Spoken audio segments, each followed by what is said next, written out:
Hey everybody, how's it going? Welcome back to Copper Jacket TV. So there's a lot of people out there that still believe that the primary reason for states issuing CCWs is because they want to do a background check. They want to know who you are. They want to make sure that you're not a restricted person, and they want to be able to go through the steps before they give you that permit, so they know who's carrying out there and who has a right to carry under their permitting process.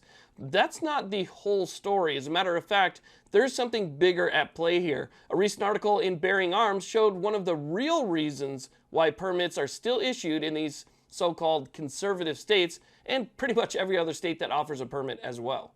This video is sponsored by Vulcan Arms. Vulcan has some pretty cool products that include weather-resistant cases and pouches that are puncture-resistant, water-resistant, and built tough. They also offer patent-pending magnetic mounts that offer more versatility and readiness than most other mounts. A big plus, they're made here in America, in Texas. And check out Vulcan's carbon killer solvent and oils. They'll eliminate carbon buildup and drastically reduce cleaning times. Check out Vulcan Arms at vulcanarms.com. Now, I'm sure that some of those things that I said in the beginning are true, but one of the main reasons why these states issue permits and why some of these so-called conservative states still issue permits instead of going for constitutional carry is because it's a money-making scheme. It is a massive money-making scheme. Now, like I said before, I referenced the Bearing Arms article, which I'll link down below, but Alabama recently became a constitutional carry state, and now they're having problems. Well, what's their problem? They've lost about 50% of their funding for sheriff's offices. So it turns out that nearly 50% of the funds coming in that supported those sheriff's offices were actually coming from CCW permits. And without those, no funding. Now, as you can see on your screen here, it is one of the major considerations and why they didn't want to see constitutional carry go through in Alabama. Many sheriffs oppose the move, arguing that permits are not only to provide them a way to screen people who should not have a gun, but also because the permits are a major source of funding.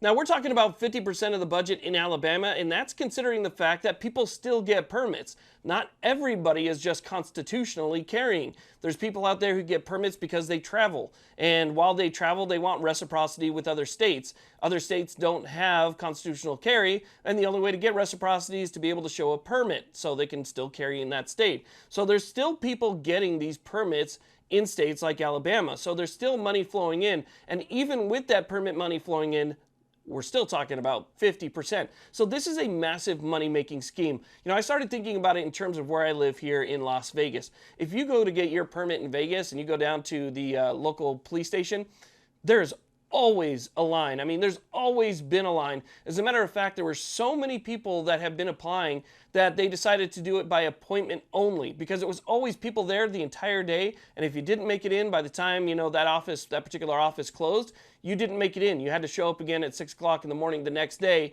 and hopefully you'd be able to get in on the next day. So there was always a line of people, and you only spent a little bit of time there. You spent 5 minutes at the window. You spent maybe 5 minutes with the fingerprint person, and so you're there a total of 10 minutes worth of interaction before you would actually leave. Obviously, there's some waiting in between, but in terms of interaction, it was nothing. And so they would bring people through like cattle, and I'm assuming they could probably get about 20 people done, 15 to 20 people done per hour, at a permit cost of about $120, depending on whether or not they're going to raise rates or not, but $120, $130. Do you know what 20 people per hour is bringing in revenue out of just one office in the state?